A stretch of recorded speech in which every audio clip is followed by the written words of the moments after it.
Blake Lively is back in headlines again. But this time, the biggest question is not whether her legal fight with Justin Baldoni is over. It is why, after a judge dismissed most of her claims, she is still saying she plans to keep fighting. On April 3, 2026, Lively broke her silence with a public statement that turned a courtroom setback into a new phase of a very public battle. And before we get into the timeline, subscribe, like, and share to support Starline Daily for more celebrity updates and trending entertainment news. On April 2nd, U.S. District Judge Lewis Liman dismissed 10 of Lively's 13 claims tied to her dispute with Baldoni over It Ends With Us.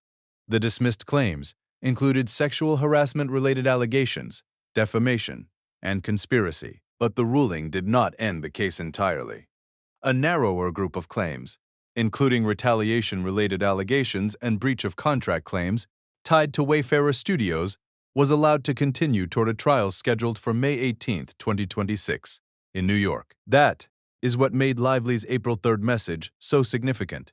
In her Instagram stories, she described the experience as deeply painful and said she would keep doing her part to challenge systems that harm, shame, silence, and retaliate against victims. She also said she hoped the court's decision would show others they can still speak up, even when the process is difficult.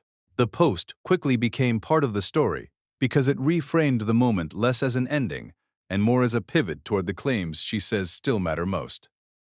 To understand why this remains a major entertainment story, you have to go back to December 2024. That is when Lively sued Baldoni, Wayfarer, and others, alleging misconduct during the making of It Ends With Us, and a retaliatory smear campaign after she raised concerns about conditions on set.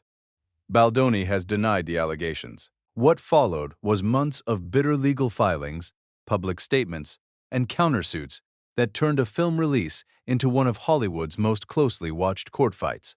The judge's latest ruling matters because of why those claims were dismissed.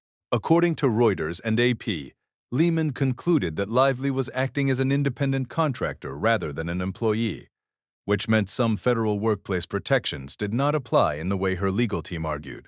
He also found that certain allegations were tied to scenes and creative decisions within the film context, while saying some of the conduct could still be relevant as the surviving claims move forward. In other words, the court narrowed the legal path, but it did not erase the broader conflict at the center of the case.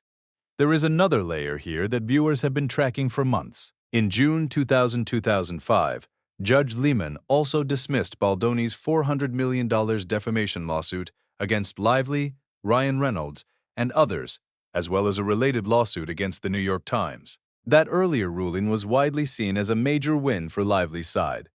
Now, nearly a year later, the April 2006 ruling has shifted momentum back the other way by stripping out most of her original claims. That back and forth is a big reason this case has stayed in headlines so long. Lively's legal team has argued that the heart of the case remains retaliation and reputational damage, after she says she spoke up about safety concerns. Baldoni's lawyers, on the other hand, have called the surviving case significantly narrower and welcomed the dismissal of the individual claims against the defendants. Both sides have said they expect Lively and Baldoni to testify if the case reaches trial. As of the latest available reporting, the proceedings are still ongoing, and the central allegations remain disputed. So why does this latest statement matter beyond one Instagram post? Because it signals that Lively is trying to define the public meaning of the case before the next legal milestone arrives. Instead of treating the April 2nd ruling as a final verdict on the larger dispute, she is framing it as part of a broader fight over retaliation, online attacks, and workplace accountability. Whether that argument lands with a jury or whether the parties move toward a settlement before May 18th remains one of the biggest unanswered questions in this story.